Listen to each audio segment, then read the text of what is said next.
로마서 3장 9절로 18절을 제가 봉독해 올리겠습니다.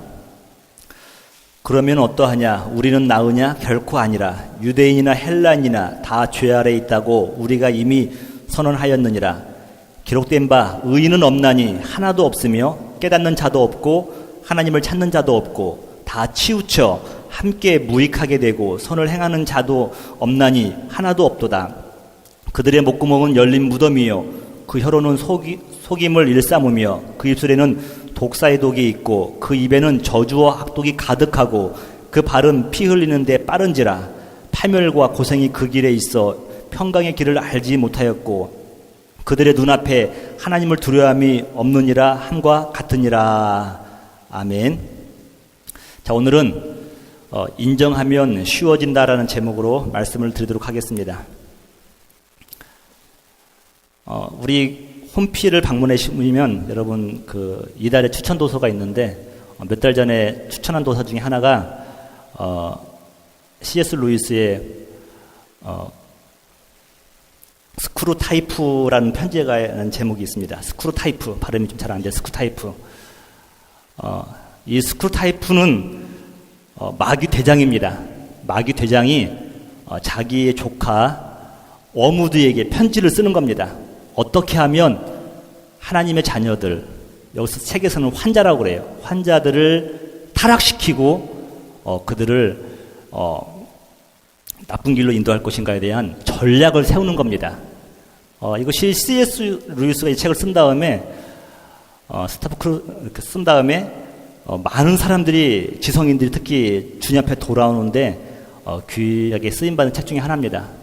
한 번은 그 신문 기자가 그 책을 읽은 다음에 궁금증이 생긴 겁니다. 그래서 C.S. 루이스에게 말을 하는 거예요. 당신 마귀를 만난 적이 있느냐? 어쩜 이렇게 마귀의 전략을 잘 말할 수 있느냐? 그러자 C.S. 루이스가 다음 같은 답변을 하는 겁니다. 나는 절대로 마귀를 만난 적이 없다. 다만 내 자신을 바라보았을 뿐이다. 내 자신 안에 있는 유혹과 죄에 대한 열망을 연구했을 뿐인데 이 책이 나오게 되었다라고 말을 했습니다. 여러분, C.S. 루이스가 얼마나 솔직합니까? 자기의 내면의 죄에 대한 성향과 유혹을 연구해 보니까요, 사탄의 전략이 다 들어있더라는 겁니다. 여러분, 스크루타이프가 그 조카 어모드에게 쓴 편지 중에 이런 말이 있습니다. 되도록이면 환자들, 우리 크리스찬들을 어떻게 타락시킬 것인가에 대한 하나의 방법을 설명하고 있는데 저희가 깨우침이 있어서 여러분에게 한번 소개하고 싶습니다. 그 환자의 관심을 내면 생활에만 집중시키거라. 그들이 회심이 자기 내면에서 일어난 사건이라 생각하기 때문에 지금 온통 심리 상태에 관심이 쏠려 있다. 이런 현상을 부추기도록 가장 기본적인 의무는 등한시한 채 가장 어렵고 영적인 의무에만 마음을 쓰게 하라. 그것을 더욱 강화시켜라. 한 집에서 살아보거나 한 직장에서 일해본 사람은 훤히 다 알고 있는 결점인데도 정작 본인은 1시간이나 자기 성찰을 하고서도 깨닫지 못하는 수준까지 끌어내려야 한다라고 말씀하고 있어요. 여러분, 참으로 놀라운 사탄의 전략이 아닌가 생각해 봅니다. 영적인 의무에만 관심을 갖게 만들어내는 거예요. 그래서 일상을 소홀하게 하고 가장 기본적인 의무에는 등한시하게 하라는 겁니다. 오히려 그것이 수많은 크리스찬들을 넘어지게 하는 결과를 가져왔다는 겁니다.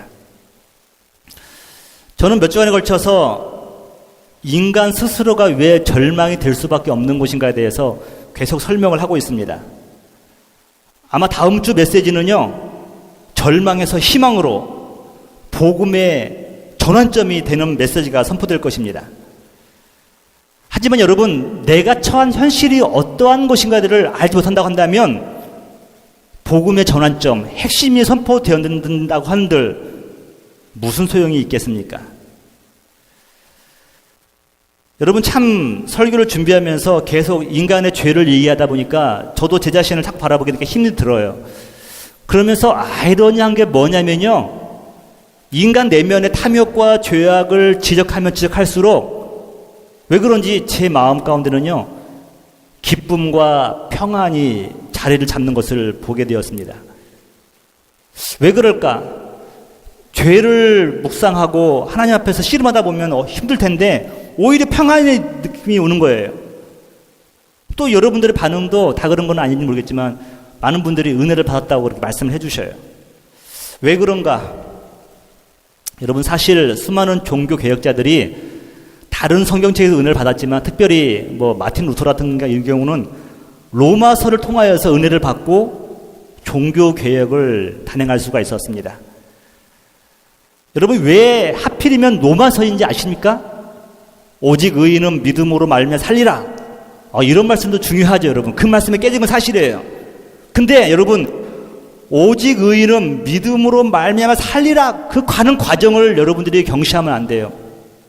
그 전에는 뭘 했냐면요, 내 힘으로 살아보려고 했다는 겁니다.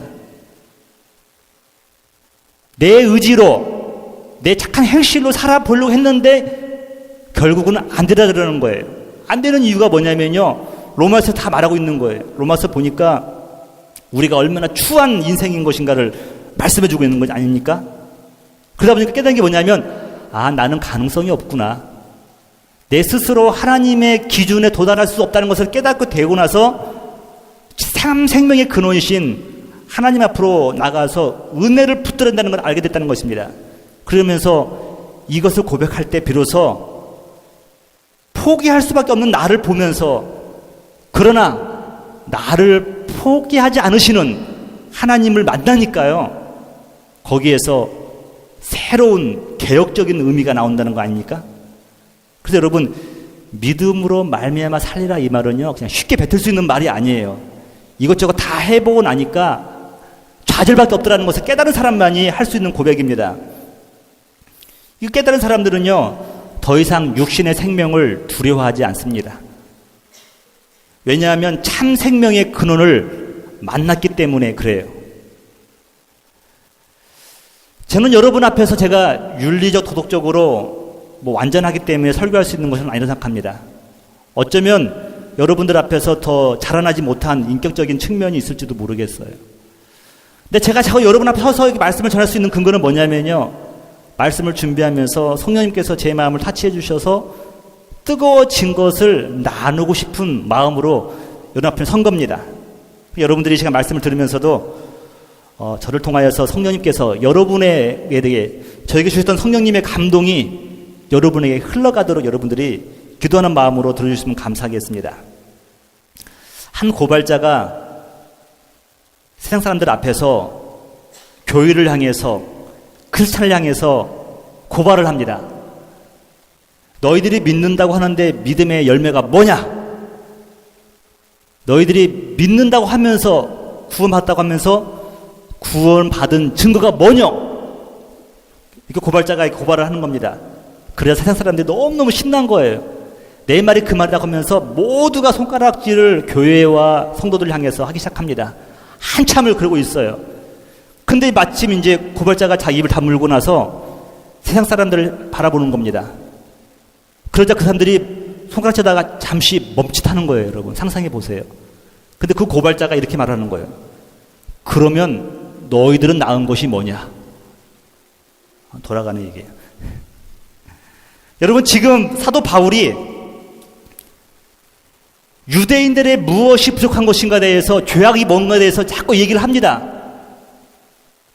그러자 이방인들이 신난 거예요. 그동안에는 유대인들이 선민이라고 해서 좀 이렇게 재기도 하고 잘난 체도 하는 것들이 눈에 가시처럼 보였던 것입니다. 근데 마침 사도 바울이 유대인들이 잘못에 대해서 낱낱이 고발하니까요, 막 신나서 있는 거예요. 그때 사도 바울이 고개를 이방인을 향해서 딱 돌리면서 하는 말이 오늘 9절의 말씀이에요. 그렇다고 한다면 너희들은 나음이 무엇이냐? 헬라인이나 유대인이나 다 하나님 앞에서, 율법 아래에서 죄인이 아니더냐라는 것을 말씀하고 있는 것입니다. 그들은 거기에 움찔할 수밖에 없는 것이죠.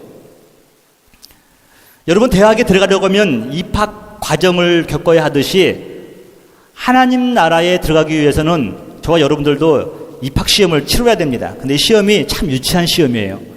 첫 번째 시험은 두 문제가 나오는 첫 번째 시험은 뭐냐면요, 너는 죄인이냐 괜찮은 사람이냐? 이 질문이에요, 여러분. 여러분 속으로 대답 한번 해보세요.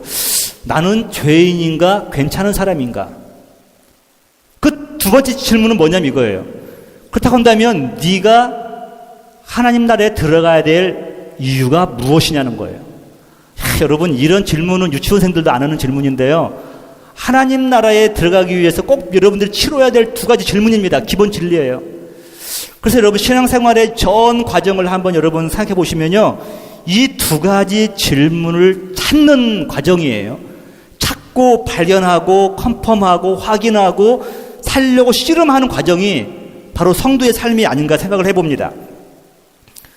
여러분, 참신앙은요, 나의 시선을 남에게 고정하는 것이 아니라 그 시선을 자기를 향해서 돌리고 나 자신이 처한 상태를 깨닫고 주님을 붙드는 것이 되어야 된다는 것입니다.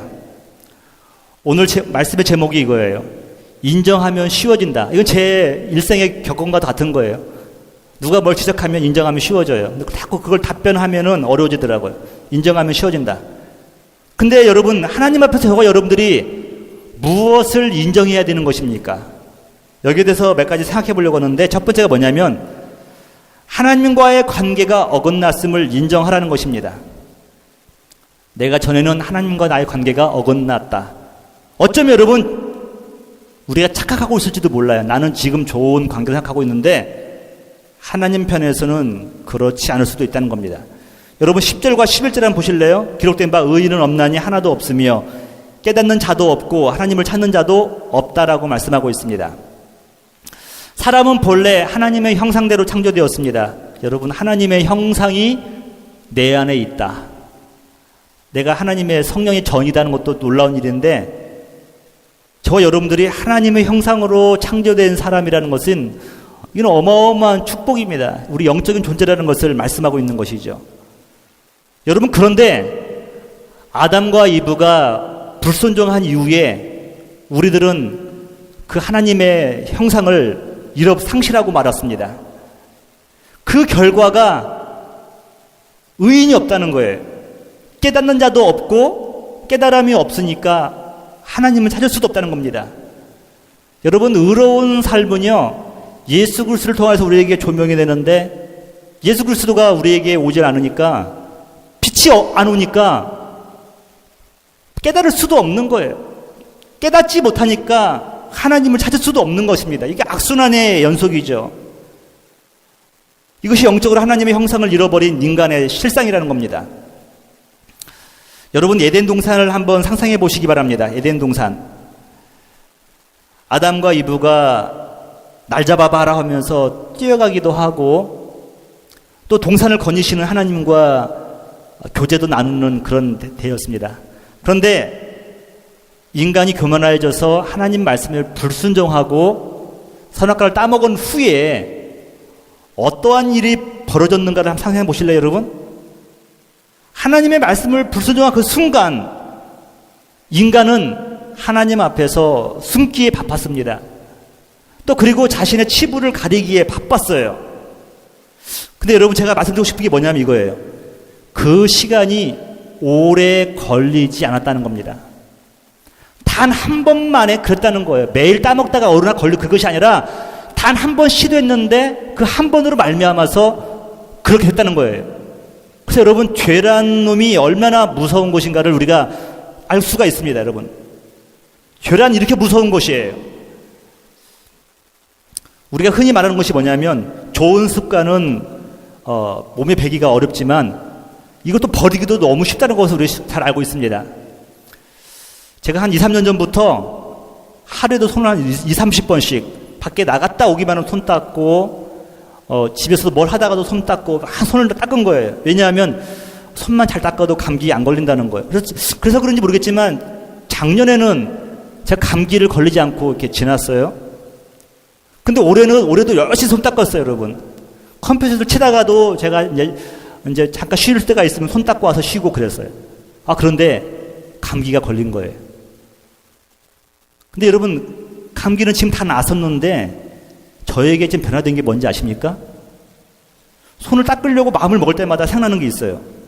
에이, 손 닦았어도 감기 걸렸는데 이런 생각이 자꾸 드는 거예요. 그래서 저도 모르게요. 이제는 비누칠도 안 하고 물만 흐르고 닦아 그냥 대충 해요. 왜냐하면 어차피 걸릴 건데. 그 2, 3년에 걸쳐서 했던 것들이요. 한두 달 사이에 다 흐트러지면서 지금도 손 닦으려고 사투를 벌이고 있는 거예요. 몸은 가고 싶은데 막 머릿속에서는 야 그거 닦아봤자 너 또 감기 걸릴 건데 자꾸 말을 하는 거예요. 그러니까 저도 막 헷갈리더라고요. 여러분 이렇듯 우리가 한번 이렇게 잘못되면요. 우리는 계속해서 죄의 구렁텅이로 빠질 수밖에 없는 나약한 존재라는 것을 성경에서는 말씀하고 있습니다. 여러분 하나님의 형상을 잃어버린 인간들 불보듯 뻔합니다. 어찌 의로울 수가 있고 깨달을 수가 있고 하나님 앞으로 나갈 수가 있겠습니까? 이 모든 것은요 하나님과의 관계가 어긋났기 때문에 그러는 거예요. 그래서 저와 여러분들은 인정하라는 거예요. 뭘 인정하냐면 하나님과의 관계가 어긋났음을 깨닫고 하나님 앞으로 나갈 수 있는 방도를 찾아야 된다는 것입니다. 저는 목회자로서 참 복받은 사람입니다. 왜냐하면 여러분들로 통하여서 과분한 사랑도 받고 있고 또 특별히 국률이 여김을 받잖아요. 제가 너무 감사해요. 근데 제가 가장 누리는 복 중에 복은 뭐냐면은 어려울 때마다 무릎을 꿇을 수 있다는 것입니다. 물론 사람이기 때문에 원망도 하고 좌절도 할 때가 있죠. 근데 무릎을 꿇으면서 마지막에는요 끝내 뭐라고 고백하냐면 주님 도와주세요. 저를 불쌍히 여겨주세요. 긍휼히 여겨주세요. 시간이 좀 흐른 다음에 그 문제들이 다 해결된 것을 보면서 하나님께서 나를 또 긍휼히 여기셨구나. 여러분 그 시간에 우리는 얼마든지 원망할 수도 있고 좌절할 수도 있고 입으로 죄짓는 것들을 할 수도 있습니다. 근데 제 신분이 목사인지라 그렇게 할 수도 없고 물론 할 때도 많아요. 여러분 안 볼 때. 근데 무릎을 꿇을 때마다 느끼는 게 뭐냐면 이게 목사가 됐기 때문에 주신 축복이라는 것을 알게 되었습니다. 그래서 깨달은 게 뭐냐면 이거예요. 우리에게 문제를 하나님께 허락하시는 이유는 뭐냐면요. 하나님께서 우리를 부르시는 통로라는 것을 알게 되었습니다. 문제 없이 주님 앞에 나올 수 있는 사람은 별로 없어요.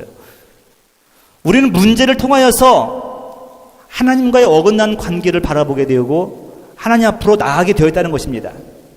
그러면서 우리가 죄인임을 스스로 고백하고 인정하고 나갈 때 우리는 비로소 하나님과 하나님의 긍휼함과 자비를 얻을 수가 있는 것입니다. 저는 여러분들이 이 사순절 40일을 지나면서 하나님과의 어긋났던 모든 관계들이 회복되기를 주님의 이름으로 축복합니다. 나는 괜찮아. 여러분 그 자체가 문제입니다. 그 자체가 문제예요. 교만하는 거예요. 내려놓으셔야 돼요. 하나님 사순절 기간을 통하여서 십자가의 길을 묵상하면서 또 고전을 묵상하면서 주님 앞으로 나가기를 원합니다. 여러분 그런 고백하는 여러분 되시기를 주님의 이름으로 축복을 합니다. 두 번째로는요 하나님 나라의 윤리를 상실했음을 인정하라는 거예요. 하나님 나라의 윤리. 예수님께서는 하나님 나라의 윤리를 제자들에게 가르쳐 주셨습니다. 하나님의 자녀로서 어떻게 살 것인가를 알려주신 거죠. 그게 대표적으로 산상복음이에요. 산상수훈. 마태복음 5장, 6장, 7장. 왜냐하면 우리의 몸은 육신은 어쩔 수 없이 세속 사회에 살고 있지만 우리의 가치관은 하나님 나라에 알맞게 살기를 원하시는 하나님의 뜻이 있었기 때문에 가르쳐 주신 겁니다. 여러분 저는 산상복음의 모든 주제를 아우를 수 있는 그 한 구절을 여러분에게 좀 소개하고 싶은데요. 마태복음 7장 21절이에요. 여러분 지금 보시면 나더러 주여 주여 하는 자마다 여러분 바리새인들은 주여 한번 하면요 왠지 신앙심이 없어 보였던 거예요. 마음에도 없이 그들은 한 번 더 주님의 이름을 부르면은 이것이 마치 신앙이 좋은 것처럼 착각했다는 것입니다. 그래서 부를 때마다 주여 주여 하는 것이에요. 나더러 주여 주여 하는 자마다 천국에 들어갈 것이 아니요 다만 하늘에 계신 내 아버지의 뜻대로 행하는 자라야 들어가리라. 여러분 하늘에 계신 내 아버지의 뜻대로 행하는 자라야. 앞으로 여러분 한국교회나 이제 무동교계에 다시 한번 종교개혁이 일어나야 되고 한다면 다른 말씀도 다 중요하지만 저는 이제 이 말씀으로 일어났으면 좋겠어요. 믿고 믿은 다음 구원의 확신이 있은 다음에 하나님의 뜻대로 행하는 것이죠. 믿음으로만 끝나는 것이 아니라 하나님 뜻대로 행하는 데까지 나가는 것입니다. 저는 이 말씀이 좀 여러분들의 좀 마음을 강타했으면 좋겠어요. 그냥 회개하면 되지, 또 한번 회개하지, 그게 아니라요, 성령님이 근심한다고 한다면 죄로부터 멀어지는 겁니다. 하나님께서 원치 않는다고 한다면 의지적으로 멀어지는 거예요. 노력도 해야죠. 하나님이 도와주시겠지. 도와주시죠. 근데 여러분, 도와주시는 것은 여러분 마음 가운데 의지와 결단으로 여러분들 또 그것을 실행에 옮겨야 되는 겁니다. 22절 볼게요. 그날에 많은 사람이 나더러 이르되 주여 주여 우리가 주의 이름으로 선지자 노릇하며 주의 이름으로 귀신을 쫓아내며 주의 이름으로 많은 권능을 행하지 아니하나이까 하리니 그때 내가 그들에게 밝히 말하되 내가 너희를 도무지 알지 못하니. 여러분 보세요. 선지자 노릇, 축기 현상, 귀신을 쫓아낸 것, 주님의 이름으로 기적을 행한 것, 이것을요 불법을 행하는 자들아 내게서 떠나가라라고 말씀하시는 겁니다. 여러분, 이 말씀은요 우리 교육자뿐만 아니라 성도님들도 한번 심각하게 받아들여야 돼요. 우리는 지금 내가 내 의지에 충만해가지고 열심히 섬기고 있는데 나중에 주님이 하시는 말씀이 이 불법을 행하는 자들은 난 너를 모른다 하면 여러분 어떡하겠습니까? 차라리 지금 깨닫는 게 낫지 않습니까? 사도 바울은 모든 사람들을 향해 외치기 시작합니다. 여러분 12절입니다. 여러분, 다 치우쳐 함께 무익하게 되고 선을 행하는 자는 없나니 하나도 없도다. 그의 목구멍은 열린 무덤이요 그 혀로는 속임을 일삼으며 입술에는 독사의 독이 있고 그 입에는 저주와 악독이 가득하고 그 발은 피 흘리는데 빠른 지라라고 말씀하고 있어요. 여러분, 목구멍은 열린 무덤이랍니다. 말을 하면 우리는 그리스도의 향기라고 했기 때문에 향수병은 향수병을 뚜껑을 열면 향기가 나야 돼요. 술병은 뚜껑을 열면 술 냄새가 나요. 그리스도의 향기인 우리는요, 그리스도의 편지인 우리는 입을 열면 그리스도의 향기가 나와야 된다고 하는데 지금 성경에서 뭐라고 했냐면요, 열린 무덤이래요.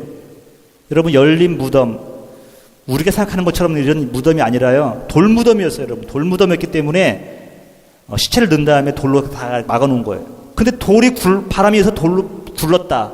그럼 거기 시체가 보이는 거예요. 시체가 보이면서 시체가 썩어가는 냄새가 진동을 하는 겁니다. 우리가 그러한 존재라는 거예요. 사도 바울이 지금 이거 말씀하고 있는 거예요. 여러분, 우리가 왜 하나님 나라의 윤리를 상실했습니까?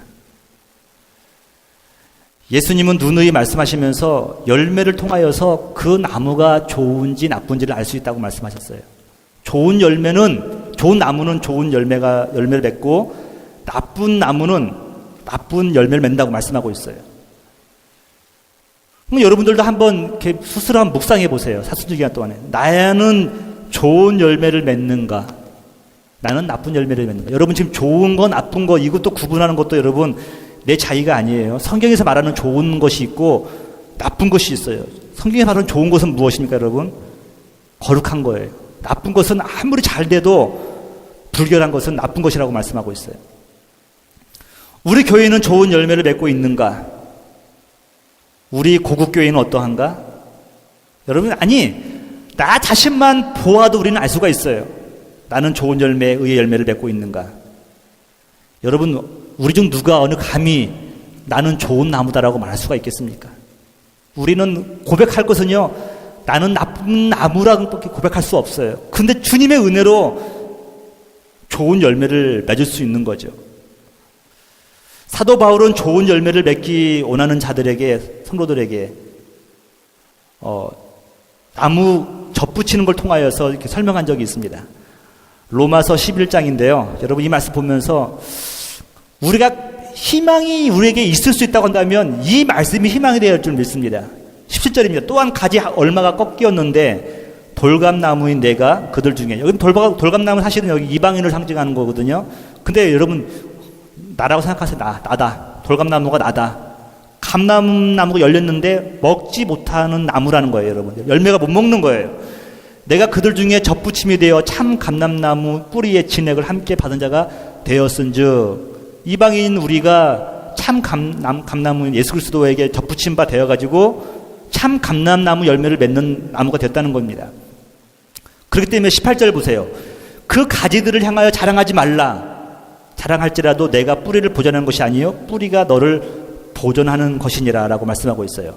그러니까 여러분들이 혹시 행여나 여러분들이 좋은 열매가 맺더라도 자랑하지 말 것은 뭐냐면은 여러분이 뿌리를 보호하는 것이 아니라 뿌리가 모든 좋은 것들을 여러분에게 공급하기 때문에 그렇다는 것입니다. 저는 이 말씀 보면서 우리가 만약에 하나님 나라의 윤리를 우리가 예수 그리스도 가르쳐 주시는 그 윤리를 우리가 대로 행하고 열매를 맺기를 원한다고 한다면요, 여러분 오해하지 마시고요, 잘 안 하려고도 되는 것 같아요. 열심히 내가 좋은 열매를 맺으려고 노력을 안 해도 돼요. 다만 뭐만 하고 있냐면요, 좋은 나무이신 그리스도에만 붙어 있으면 때가 되면 열매가 맺을 줄 믿습니다. 근데 문제는 뭐냐면 내가 자꾸 맺으려고 하는 거예요. 주님이 이걸 경고하고 있는 거예요. 오히려 네가 앞설 때마다 쓴 열매가 맺힌다는 겁니다. 저와 여러분들은 오늘 이 말씀 통하여서 하나님 나라의 윤리를 우리가 상실했다고 한다면 회복하는 것은 무엇인가? 다른 방법 없어요. 예수 그리스도께 접붙임 바 되는 것밖에 없다는 것입니다. 이식돼야 된다는 거예요. 나쁜 나무의 가지가 좋은 나무에 이식되면 좋은 열매를 맺듯이 우리도 좋은 나무이신 그리스도에게 이식되기만 한다고 한다면 성령의 열매를 저절로 맺히게 될 줄 믿습니다. 여러분, 영적인 열매는 훈련으로 되는 건 아닌 것 같아요. 되기도 해요, 여러분. 근데 질 틀릴 것 같아요. 영성 훈련 많이 했다고 생각합니다. 영성 훈련. 근데 여러분, 성령의 열매를 내 노력으로 맺을 수 있습니까? 성령의 열매는요, 내가 성령께 붙들린 바 됐을 때 맺을 수 있는 거 아닙니까? 성령의 열매는 성령께서만 맺히게 하는 거예요. 의의 열매는 의로우신 그리스도께 붙어 있을 때 맺을 수가 있는 거예요. 여러분, 감사하다는 것을 억지로 하려고 하면 얼마나 힘듭니까? 그런데 저절로 나오는 감사가 있어요. 찬양이 억지로 될 때 얼마나 힘드니까, 여러분. 근데 저절로 될 때가 있어요. 그거는요, 우리가 예수 그리스도께 이식된 다음에 가능하다는 것입니다. 이제 여러분, 하나님의 자녀로서 예수님의 말씀을 우리가 실천하고 살아가야 되는데 그 에너지를 여러분은 스스로에게 내지 마시고 예수 그리스도를 통하여서 공급받으시기를 주님으로 축복합니다. 그리하면요, 우리는 믿는 자들의 행함의 열매가 맺을 수가 있다는 것이에요. 무엇보다 중요한 것은 예수 그리스도께 이식되어야 된다는 겁니다. 마지막으로입니다. 여러분은 우리가 고달픈 인생을 살아가는 이유를 알아야 된다는 거예요. 하나님을 떠난 인생, 여러분 생각과 달리 괴로울 것 같아요. 제가 이런 거 생각해 봅니다. 여러분들을 생각하면서 한 주간 지내면서 제 아내한테도 그래요. 왜 이렇게 주일이 빨리 오지? 가정주부는 점심 먹고 나면 또 저녁이 또 걱정되는 것처럼 이렇게 주일이 지난 지가 얼마 안 되는 것 같은데 이렇게 또 주일이 바로 오는 것 같아요. 가지고 그래서 언제 이런 고통에서 해방될 수 있을까 생각을 해봤는데요. 회개했어요. 나중에 실큰 해방될 날이 올 건데 그때는 이런 기회가 없어서 이제 더 안달복고를 할 겁니다. 여러분, 마치 물고기가 물을 떠나면 자유로울 줄 알았지만 살 수가 없다는 것입니다. 이 물이라고 하는 그 어항에서 나는 벗어나고 싶어 뛰쳐오르는 순간요, 그 고기는 자유가 아니라 죽음으로 가는 것입니다. 유대인들은 세속적인 부유함을 추구하기 위해서 바알신을 섬겼습니다. 이 바알은요, 풍요의 신이에요. 비바람. 그러니까 우리가 지금 캘리포니아가 비가 필요했는데 비가 왔는데 유대인들 중에서 그 가나안 족속들은요, 이걸 바알신이 준다고 믿었어요. 여러분, 유대인들이 부유하게 살았습니까? 그들의 역사를 보면요, 순환의 역사예요. 압제의 역사예요. 고난과 역경만이 그들을 기다리고 있을 뿐입니다. 왜 그런지 아십니까? 하나님의 선택받은 선민이기 때문에 그래요. 하나님은 이들을 사랑하시기 때문에 자기 자녀들이 잘못된 길로 갔을 때 내버려 두시질 않는다는 겁니다. 때때로 자녀들이 우리와 바람과 상관없이 하나님의 품을 떠나 사는 경우가 종종 있습니다, 여러분. 이거 아픔이죠, 우리의. 근데 여러분, 하나님은 절대로 그들을 포기하지 않는다는 것을 우리가 믿어야 되는데요. 하나님의 품을 떠나 자녀들이 부모의 마음은 좀 아픈데 자녀들이 좀 고난 당할 때가 좀 있어요. 솔직히 부모로서 가슴이 미어지죠. 답도 알고 있는데 그것도 이해를 못해요. 부모의 마음에서는 너무너무 안타까운 겁니다. 자녀가 잘 살길 바라는데 어려운 일 당하니까요.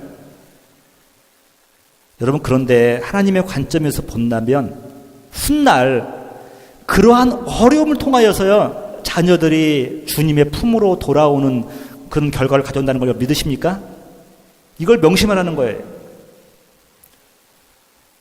하나님의 품을 떠난 자녀가 잘 되는 것 못지않게 어려움을 당할 때에도 부모들은 믿음의 하나님의 일하심을, 믿음으로 하나님께서 일하심을 바라봐야 되는 겁니다. 여러분, 오늘 16절 한번 보실래요? 하나님을 떠난 인생이 어떤 인생이냐면요, 파멸과 고생이 그 길에 있어 라고 말씀하고 있어요. 하나님만 떠나면 잘 될 줄 알았는데, 주일날 예배 안 드리고 놀러 가면 더 행복할 줄 알았는데 그게 아니라는 거예요. 평강의 길을 알지 못하였고 그들의 눈앞에 하나님을 두려워함이 없느니라 한 것 같으니라고 말씀하고 있습니다. 도대체 하나님을 떠난 인생이 마음이 편하지 않다는 거예요. 그래서 여러분, 눈물의 선지자 에레미야가 이렇게 말을 합니다. 여러분, 예루살렘의 멸망을 바라면서 눈물을 흘려가지고 얼마나 흘렸는지 눈이 짓눌려가지고 나중에 실명을 하게 되잖아요. 그는 감옥에도 여러 번 갇혔습니다. 눈물로서 예루살렘을 위해서 울었던 사람입니다. 예레미야 17장 5절에 보니까 이렇게 말씀하고 있어요. 여호와께서 이와 같이 말씀하시니라. 무릇 사람을 믿으며, 여러분, 사람을 믿다는 게 trust in people이죠. 육신으로 그의 힘을 삼고 컨피던스를요, 자신감을 그 사람에게 줬다는 거예요. 마음이 여호와께서 떠난 그 사람은, 어제 비가 올 때 이런 노래 생각나더라고요. 비가 오면 생각나는 그 사람 했는데 오늘 말씀이 나오잖아요, 여러분. 그 사람. 이 첫 번째 그 사람은요, 저주를 받으리라 말씀하고 있어요. 여러분, 사람을 믿으며 육신으로 그의 힘을 삼고 하나님에서 마음이 떠난 그 사람은 왜 저주를 받습니까, 여러분? 그의 인생이요, 잘 되지가 않는다는 거예요. 잘 되는 것처럼 보이지만 아니라는 거예요. 6절 보세요. 그는 사막의 떨기나무 같아서 좋은 일이 오는 것을 보지 못하고 광야 간조한 곳, 건건한 땅, 사람이 살지 않는 땅에 살리라라고 말씀하고 있습니다. 세상에서는 믿을 사람이 있고 비빌 언덕이 있고 인맥들이 구축되면요, 성공의 지름길이래요. 그래서 이런 사람들이 잘 되는 것처럼 보입니다, 여러분. 때때로 우리들은 그걸 부러워할 때가 많아요. 하지만 결말을 보라는 거예요. 결말은 꼭 그렇지만 않다는 거예요. 사막의 떨기나무 같아서 좋은 일이 오는 것을 보지 못해요. 얼마 전에 유행했던 말 중에 이런 말이 있었어요. 끝나기 전까지는 끝난 것이 아니다. 여러분, 이 땅의 삶에서 모든 것이 다 끝난 것이 아닙니다. 주님이 오셔가지고요, 심판하실 그 순간에 끝나는 거죠. 인생의 끝도 마찬가지죠.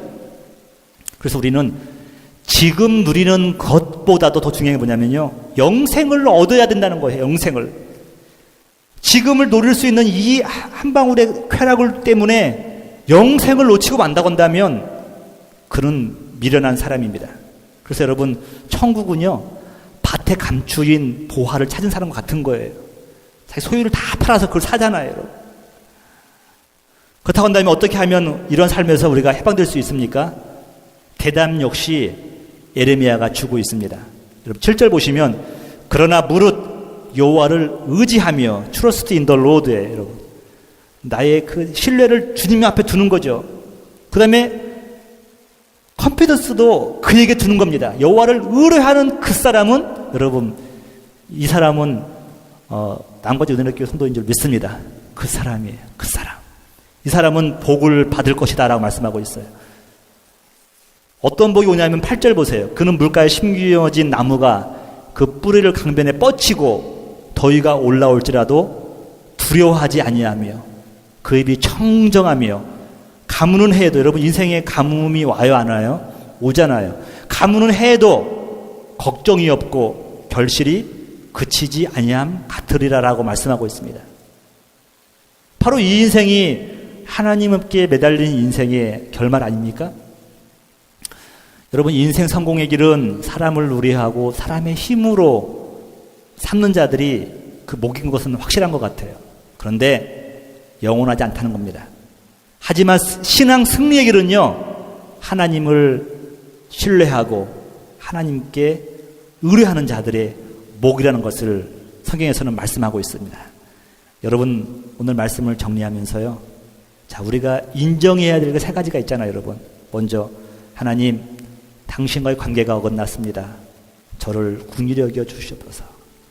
그리고 하나님 백성으로 온전히 살지 못했습니다. 주님, 사도절 기간 동안에는 이걸 회개하면서 주님의 십자가의 길을 묵상하게 하여 주옵소서. 나의 죄 때문에, 누구 때문이 아니라 내 죄 때문에 내가 고달픈 인생을 살고 있습니다. 인정하는 거예요.